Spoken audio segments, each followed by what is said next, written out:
Coucou, bonjour. Où que vous soyez, je voulais juste vous dire de vivre fortement. C'est une aventure où, de toutes les manières, personne n'en sortira vivant. Non? Donc il faut avoir un sérieux ancrage sur le présent et une bonne dose de conviction et d'espoir pour le futur. C'est le futur qui nous maintient. Le présent, c'est une conscience, mais c'est le futur qui nous maintient. Et j'étais en train de réfléchir et je me disais que j'ai finalement compris pourquoi c'est souvent les plus faibles qu'on accule et on leur fait payer la facture. C'est valable dans les relations humaines, c'est valable dans les relations interétatiques, les nations. Les personnes fragiles n'ont pas souvent la possibilité de donner leur version, n'ont pas la possibilité de se défendre et parfois ils payent pour un problème qu'ils n'ont pas créé. Prenez simplement le cas de l'environnement et de la pollution. On fait des grands sommets, forums sur l'environnement. C'est de la rigolade. Et on dit aux Africains, par exemple, de faire des efforts.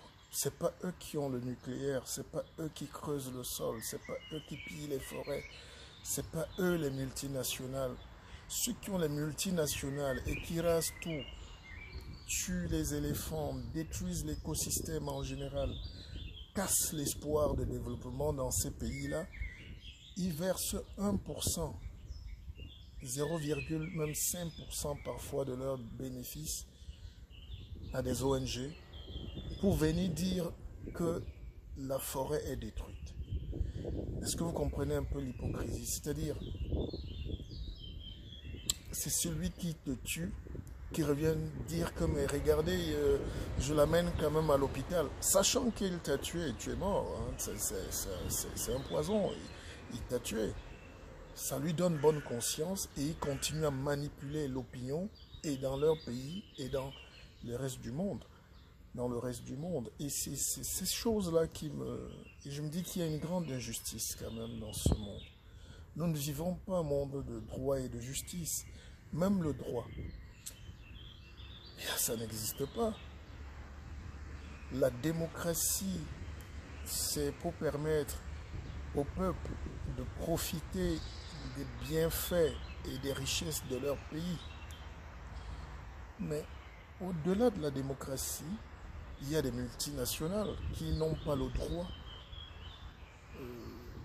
qui n'ont aucun devoir. Voilà. Donc, vous avez vos règles, la cour pénale ou la cour de quoi l'Organisation mondiale de ceci, de commerce ou de quoi a décidé, où un grand pays dit, moi je vais venir exploiter le bois chez toi, avec mes gros engins. Vous n'êtes pas responsable. Vous ne faites que subir. Et après, ces gens-là viennent dans nos pays, c'est des multinationales qui sont très puissantes. C'est parfois un conglomérat de 4 pays puissants. Comme un pays ne peut pas dire je viens arracher l'or, je viens arracher l'huile de palme, je viens arracher le pétrole, ils envoient les multinationales. On appelle ça des grandes sociétés, mais c'est eux qui viennent payer les salaires d'esclaves, là sur place dans nos pays. C'est eux qui arrachent les terres des populations. Et quand les jeunes se retrouvent en train de prendre le désert parce qu'on a arraché leurs terres, on dit oh ben l'immigration, on n'est pas là pour subir et accueillir la misère du monde. Mais ces gens étaient chez eux tranquilles, ils vous ont rien demandé. Ils vous ont rien demandé. Donc ça c'est connu, hein, mais parfois de temps en temps, je ne peux pas m'empêcher de jeter les bases d'une réflexion comme ça. Et je me dis, c'est toujours les plus faibles qui payent. J'ai assisté à une scène où un monsieur qui était faible et moralement instable a été acculé. Comme on dit chez nous, la flèche avait raté le danseur, ça allait prendre le joueur de tam-tam. C'est le danseur qui faisait le bruit et qui était visé. Donc, la personne fragile a essayé juste d'intercéder, il y avait un problème, il s'est... Voilà. Et après, comme personne ne voulait plus assumer parce qu'il y a eu des dégâts graves, on a directement trouvé le coupable. Et le coupable n'a pas pu se défendre. Il a fallu qu'on écoute, nous, pour dire non, attention, il y a peut-être anguille sur roche, est-ce que la personne... Et la personne victime, acculée, accusée, moralement fragile, instable, pauvre, orpheline, esselée, on lui a quand même donné la parole et elle a été cohérente sur toute la ligne. Mais tout le monde s'était regroupé contre elle. Et j'ai directement compris comment l'Afrique est victime aujourd'hui. C'est-à-dire, on crée un problème, on appelle l'Afrique, par exemple, défendre la Seconde Guerre mondiale ou la Première qu'elle n'a pas demandé, qu'elle n'a pas créée. Elle donne son sang, ses bananes, son plantain, son macabo. Et après, on lui fait payer le fait d'avoir participé à la libération. On lui crée la monnaie, on impose une taxe esclavagiste,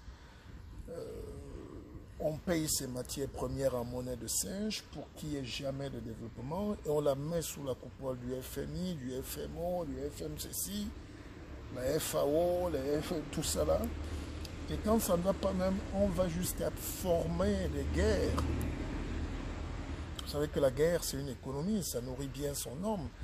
Et les casques bleus viennent là pour 10, 15, 20 ans. Il y a 30 000 personnes dans un pays, c'est des villes entières.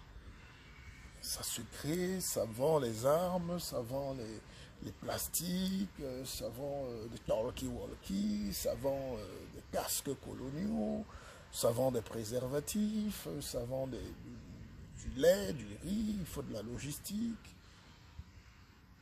Et il faut justifier cette fonction-là. Parce que s'il n'y a plus de guerre, il n'y a plus ces gens qui se baladent dans nos pays définitivement.